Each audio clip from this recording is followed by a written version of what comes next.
All right, chances are if you've tried to eat out at a restaurant this summer, you've likely experienced some kind of wait, especially during peak hours. Yeah, the hospitality industry really just been taking a beating from the worker shortage brought on by the pandemic. And in a lot of cases, that problem is actually going to get worse now because seasonal students, employees have all had to kind of go back to school. So News Center Maine's Chloe Tebow is joining us live this morning from the Old Port and has a little bit more on this. Hey, Chloe.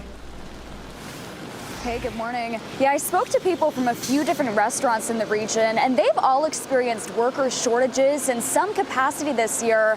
The reasons why could stem from a number of issues, but there is one constant. Businesses are doing the best they can to stay afloat. It's been a difficult summer. It's been more stressful than anybody can remember. Plenty Reynolds is co-owner of Portland's Terlingua restaurant and says this past year has been a tough one. He and his team hired a number of students to fill staffing needs, but recently We lost 30% of our front of house staff over the course of 3 weeks.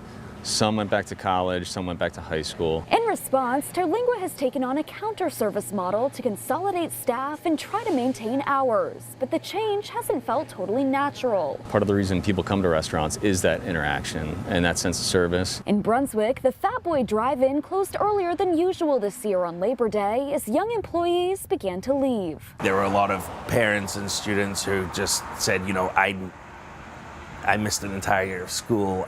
I need to just focus on that. DeMillo's on the Water in Portland is in a slightly different situation with more long-term staff members, but even so, we scaled back the operation, we scaled back the menu accordingly for the lack of staff in the different areas.